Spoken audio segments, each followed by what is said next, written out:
That's where good old Borax came from. Welcome to Boron Mine, the biggest mining operation in the state of California.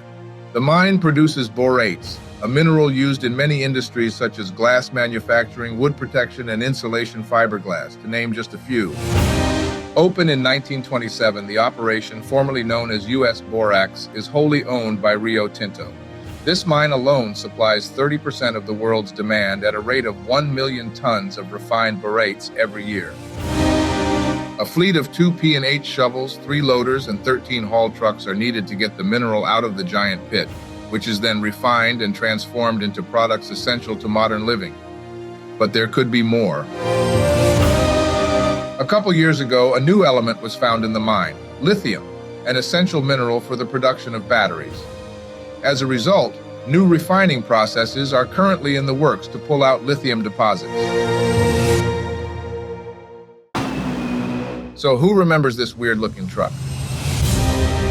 In 1996, Caterpillar unveiled its new articulated dump truck, the D400E, on a market highly dominated by Volvo at the time. Featuring a unique design, the machine quickly became a global hit. With an empty weight of 29 tons, the Caterpillar D400E had a payload capacity of just about 36 metric tons, or 79,000 pounds, and its haul had a volume of just about 30 cubic yards. Also commonly named a rock truck, the D400E was powered with Caterpillar's 3406 engine, a power plant that developed a maximum of 350 horsepower, or 298 kilowatts. In 2001, Caterpillar discontinued the truck and got rid of the unique design. Replaced by the 740, the D400E is now remembered as some old iron straight out of Cat's golden catalog from the 90s.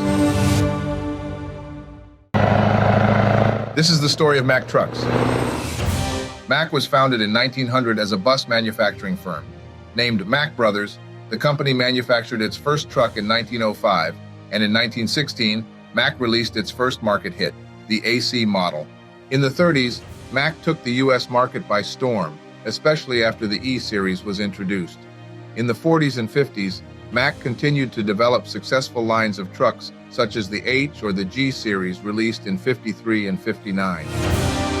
Between 1977 and 1993, Mack produced the legendary Superliner series, a line then replaced by the CL 700. In the meantime, the RS and RL models were introduced to market. In year 2000, Mack became part of Volvo, and 6 years later, the brand was breaking an all-time high in sales. Today, Mack employs 2,500 workers and generates on average $1 billion in revenue per year. This thing ran on 8 Detroit diesel engines. In 1950, Robert LeTourneau unveiled his electric wheel innovation, a concept used 10 years later on a series of scrapers under the trade name electric digger. Success was minimal, but the engineering was out of this world. Released in 1966, the LT 300 consisted of a front unit powered with 4 Detroit diesel engines and a rear unit powered by 3 of them. Combined, the 2 massive hauls could fit 300 tons of dirt. 1 year earlier, LeTourneau released the LT 360, the largest self-loading scraper at the time. The unit was driven by 12 internal wheel electric traction motors, and it could load 360 tons of material in 80 seconds only. Also known as tourniquet scrapers, many different prototypes were tested over the years. But the self-propelled line officially came to an end in 1981, after the last LeTourneau Westinghouse/Wabco was ever built. Guys, this machine changed the game more than you think. In 1970, French company Poclain unveiled the EC 1000 excavator, a machine with a weight of 152 tons, powered by 3 GM engines that developed a total of 780 horsepower. Equipped with a record-beating 10 cubic yard bucket, the Poclain 1000 scared the hell out of cable excavator manufacturers, who were seeing the machine as a threat to their business, and history proved that their concerns were well-founded. In 1975, Poclain released the 1000 CK model, this time powered by 2 engines instead of 3, for a power output rated at 900 horsepower. The machine also gained 20 extra metric tons. Quickly outweighed by bigger machines, the Poclain 1000 CK was discontinued in 1984 after a total of 59 units were produced. Today, a few amazing French guys restore old Poclain machines, including the 1000. Was 1996 Caterpillar's best year ever? The D11R came out in 1996 as it replaced the D11N, released 10 years before. But amazingly, the D11R was just one of many incredible machines that Caterpillar put out that year.